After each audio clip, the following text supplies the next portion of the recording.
was talking with my boss yesterday. He said he wake up one morning and he see his kid saying he wants to be like a certain kind of influencer. Yeah. You know he has failed as a parent. These guys are earning like hundreds of thousands, if not low millions of dollars. If the younger ones are seeing this and they are seeing that this is paying, no matter what it is they are doing online, no matter how ridiculous it is, they would generally just jump into the trend. Don't you think it's more like a survival strategy? Over 200,000 students graduate from the university. The number of jobs being created, for sure, not up to that number. So the remaining set of people, they have to survive. School teaches you what to do, it doesn't teach you how to make. The brightest minds don't get the best of jobs anymore. Wow. Very recently, I saw on the headline that JAMB was reducing the cutoff mark from 180 or even 200 to 150. What do you think about the decline in interest in education? I'm definitely sure if you ask my dad, he would say it is deplorable, the state of education at the moment.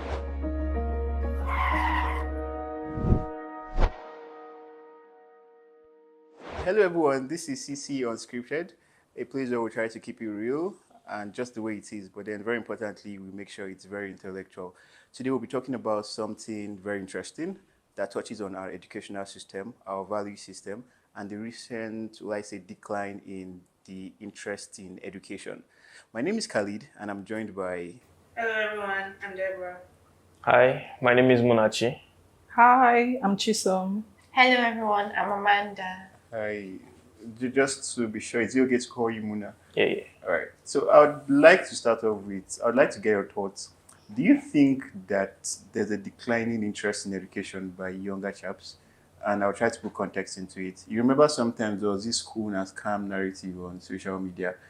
And then on a serious note, very recently I saw on the headline that JAMB was reducing the cutoff mark from 180 or even 200 to 150. That already signifies that could it be that the scores are not on the higher ebb anymore? Just let me hear your thoughts. What do you think about the declining interest in education? I definitely think that there is a decline. Most of us here, we grew up in the late 90s, early 2000s. And we had parents that used to tell us tales about how they walked to school. Despite all their walking, they came first every single time. Every parent came first. So I'm definitely sure if you ask my dad, he would say it is deplorable, the state of education at the moment. Sure. However, I agree, but I think we are viewing it not necessarily as a whole as we should view it. I think we are looking at a symptom, not necessarily the problem itself. I don't know, what do you think? Okay, to start, looking at it or framing it as, a symptom.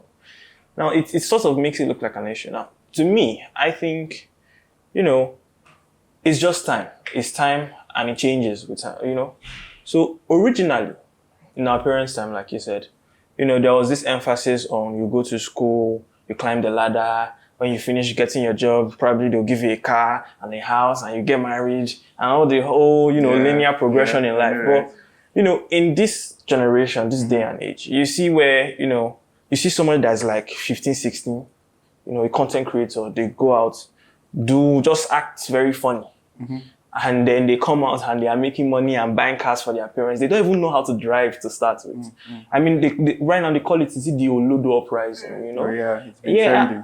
And you see where it doesn't really pay to go to school. You have lecturers that can fuel their cars and 16-year-old boys that can, they drive the latest, So to me, I think it's not really much about a symptom. It's more or less, time's just changing. What people want, what people have interest in, just changing.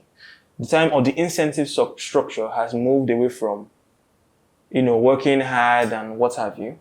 And it has sort of changed towards, just make every other person feel happy and you get away with a lot of money. I'm leaning into okay. So, in line with what he's saying, right? It's just that I think that people respond rationally to what is paying them, right? And with the current situation right now, I don't want to say that education does not pay anymore or that sort of, but, we can see, we look online, we see all of these content creators. We can see right now that, currently there are like over 250,000 content creators out there. Probably even more. Everybody wants right? to be a content creator. They are all contributing to the digital economy. And I mean, like, it has been reported that all of these content creators, I wouldn't want to call names right now, but these guys are earning like hundreds of thousands, if not low millions of dollars, right? So if the younger ones are seeing this and they are seeing that this is paying, no matter what it is they are doing online, no matter the content they put out there, no matter how ridiculous it is, they would generally just jump into the trend. I mean, because they look at themselves and then they see, okay, our parents that went to school, how has the school helped still them? struggling. Exactly. So I want to touch a little on what he said about the education success pipeline. And I remember I used to read a lot of Munachi books. Okay. And whenever you read his books and he has like a character that just left university, the next thing you see is he has a house. And he has a house. Automatically. A house boy named Kuku, for instance. Yeah. So not only do you have a house, you have a house boy. And you are just You have a car too. graduate. And you just came out of school. I mean, in our time, after graduating, it's like you are just starting life. Nobody gives you a house, nobody gives you a car. You start to struggle. First of all, you have to struggle with NYSC. After you struggle with NYSC, you have to struggle with jobs that pay you lower than the minimum wage. So I understand why the interest in education is no longer there. Because at the end of the day, there is no pipeline. Someone said something once. He said education used to be the key, but they've changed the padlock. So I think they've actually changed the padlock. Whoever they is, I'm sorry. So two things I picked out from the conversation already. First of all, leaning from what you said, do you think that we need to be careful the kind of knowledge we pass to our kids, making them understand that there's that time lag where you graduate from school and it's a period of time before you actually hit the big money and then you start having a car, a house. There's a lag period. That's one. And then secondly, more like a question. Are we not being carried away by the fact that a lot of people on social media, in the sense that I was having a conversation with my boss the other day, still on the upload or pricing thing, where he said, all of the funny things we see on the internet, it has always been there.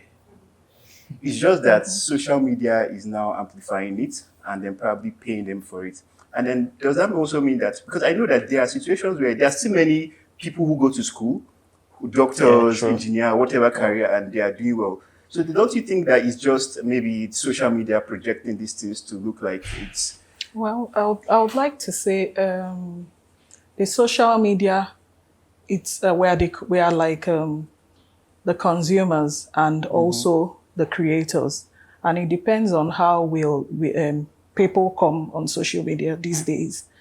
I would like to say, look at it from the perspective where the economy, it's what is actually navigating this Olodo uprising. So the economic situation in the country, looking at it, when someone goes to school, after graduation, you're looking forward to getting a decent job, at least take care of your basic need. I mean, these days, the cases now is more like having to satisfy those basic needs. And here we are talking about the social media where people can just use their phone, record something and then put that out online and then get views. And then those views are being rewarded if you have like a lot of them. So I think we have to rethink about what we reward. The government has to rethink about ways to reward knowledge. When people have knowledge, they should have the opportunity to be able to take care of their basic needs by getting decent jobs. And I mean, anything that can make them comfortable in life. You know, when it comes to rewarding incentives, many a time we actually make the decisions to reward them without saying it explicitly. Oh, this person did this thing today. Oh, do you see what happened? You're giving the views, you are rewarding the person. And then you're clicking the likes, commenting. I mean, and in that frame, it means that we as Nigerians are actually the ones, encouraging such. So now on the flip side, yes, there are a lot of people that say, oh no, this is not good. This is not good enough. But I will have you know that even the so-called Olodo uprising is giving the Olodo uprising more clicks. There's this new trend, Olodo uprising. Who is at the forefront? What is going on in it? And before you know it, we are encouraging them and giving them more clicks. Yeah, exactly. Like what you were saying about we sort of considering this an online frenzy, not necessarily what we see. Now, the thing about an online frenzy or a media frenzy is this: media affects life as much as we try to deny it. And there's what we call the cultivation media theory.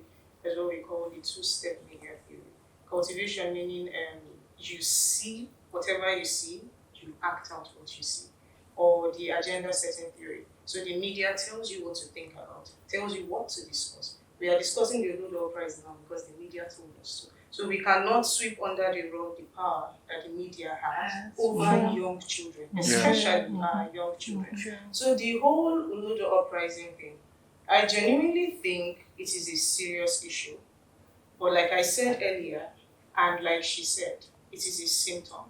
It is not necessarily the issue. The issue is there is no education to success pipeline. One, the economy is not looking wonderful. It's looking a bit bleak. If we are being honest, inflation is ridiculous at this point. So people are just looking for a way to survive. Exactly. And if acting silly online pays you, it is in a way wisdom to act silly.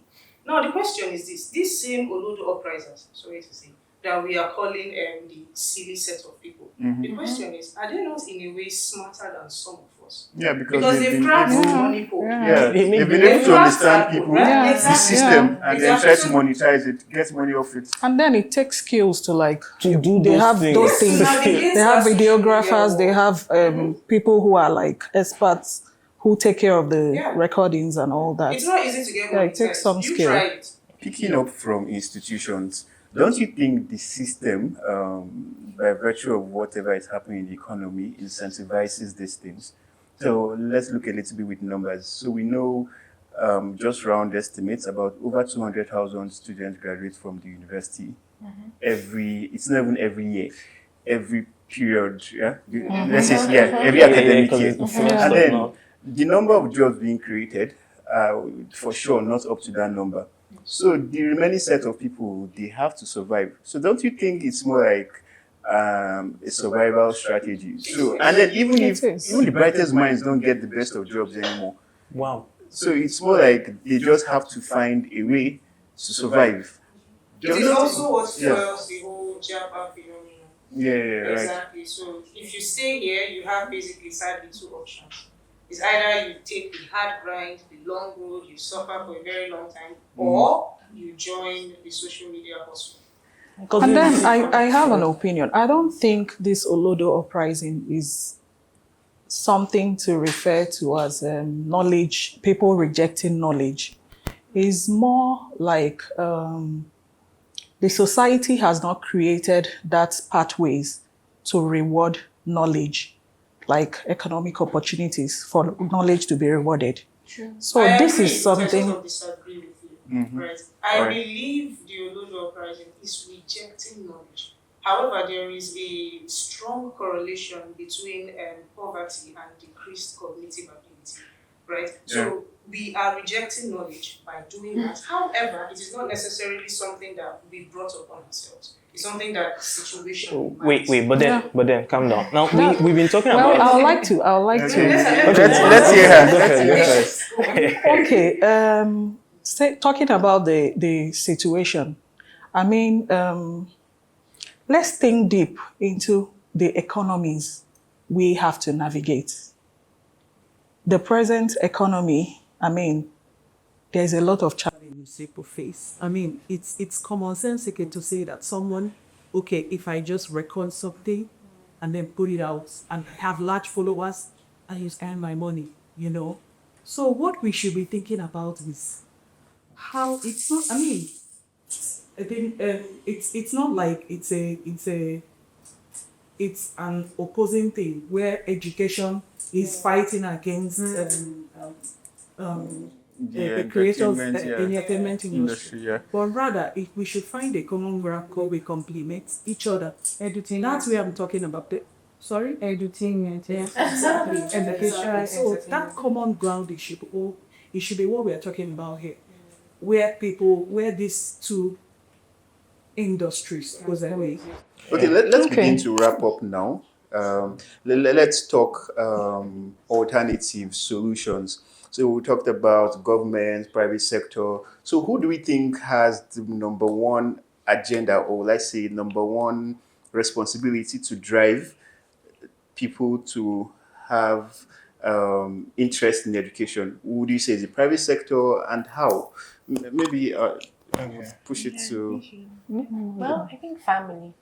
Awesome. Family, if you ask me, because you know how they say like charity begins at home. So I think we should really, really start from the foundation, because if the foundation is poor, I don't see how you get there. So even before we begin to talk about governments and institutions, we should also look inwards.